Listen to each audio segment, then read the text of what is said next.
উপজেলার লক্ষ্মীপুর বাজার মাঠে পথসভায় যোগ দেবেন প্রধানমন্ত্রী তারেক রহমান। এ বিষয়ে বিস্তারিত জানাতে শুরুতে আমরা চলে যাব কুমিল্লায় সহকর্মী এইচ.এম. মহিউদ্দিনের কাছে। মহিউদ্দিন, প্রধানমন্ত্রীর পথসভা ঘিরে নেতাকর্মীরা কি বলছেন?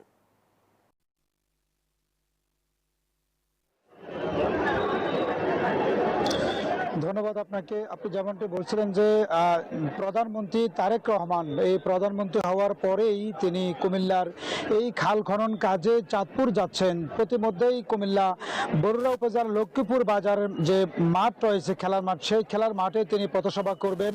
ইতিমধ্যে তিনি তার বাসভবন থেকে কুমিল্লার উদ্দেশ্যে রওনা দিয়েছেন এবং কুমিল্লার দাউদকান্দি, চান্দিনা, বুড়িচং, কুমিল্লার সদর, সদর দক্ষিণ, লালমাই উপজেলা সহ আশেপাশের যে সড়কটি তিনি কুমিল্লায় প্রবেশ করবেন, সেই প্রবেশের প্রতিটি মোড়ে মোড়ে স্থানীয় নেতাকর্মীরা সেখানে হাত নাড়িয়ে তাকে অভিনন্দন জানাবেন এবং এই কুমিল্লার বিভিন্ন দাবি নেওয়া নিয়ে তারা সেখানে বক্তব্য রাখবেন। আমার পিছনে যে একটু দেখানোর চেষ্টা করছি, এটি কুমিল্লার বরুড়া উপজেলার লক্ষ্মীপুর যে বালুর মাঠ রয়েছে, সেখানে তিনি দুপুর 11:30টার দিকে এখানে তিনি পথসভা করবেন। ইতিমধ্যে এই সভাস্থলে বিভিন্ন নেতাকর্মীরা উপস্থিত হচ্ছেন এবং জনাব তারেক রহমানকে তারা যে দাবিটি প্রত্যাশা করছেন যে কুমিল্লা নামে বিভাগ এবং ঢাকা কুমিল্লা সরাসরি রেল লাইন বানাও তাড়াতাড়ি, এরকম দাবি দাবা নিয়ে তারা এই কাজ করছেন।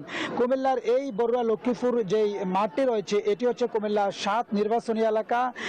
যিনি গণপূর্ত বিভাগের মন্ত্রী রয়েছেন জনাব জাকারিয়া তাহির সুমন, তিনি এই আসনটিতে নির্বাচিত হয়েছেন এবং তিনি এই আসনটিতে এই প্রোগ্রামটি দিয়েছেন। আপনাকে আরেকটি বিষয় জানিয়ে রাখি যে প্রশাসনের সেনাবাহিনী, বিজিবি, পুলিশ, আনসার সদস্য সহ প্রায় কয়েক স্তরের নিরাপত্তা বাহিনীর বেষ্টিত আজকের এই সভাস্থলটি। আমি একটু দেখানোর চেষ্টা করছি যে আসলে এই যে মাঠটি রয়েছেন, সেই মাঠে 11:30টায় জনাব প্রধানমন্ত্রী তারেক রহমান আগমন করবেন এবং কুমিল্লার বিভিন্ন বিষয় নিয়ে তিনি এখানে কথা বলবেন। আপনাকে আরেকটি বিষয় জানিয়ে রাখি যে আসলে এই সভাকে কেন্দ্র করে গত কয়েকদিন যেভাবে এখানে নেতাকর্মীর মাঝে উচ্ছ্বাস বিরাজ করছে এবং মিছিলে মিছিলে তারা এই সভাস্থলে আসছে তাদের এক নজরে প্রধানমন্ত্রী তারেক রহমানকে দেখার জন্য। তো এই ছিল আমার কাছে কুমিল্লা বরুড়ার লক্ষ্মীপুর মাঠ থেকে সর্বশেষ। এখন বাকি প্রস্তুতি চাঁদপুরের আমাদের সহকর্মী খোকন কর্মকার জানাবেন। সেখানে খোকন কর্মকার, আপনার কাছে সেখানে কি তথ্য রয়েছে আমাদেরকে জানান।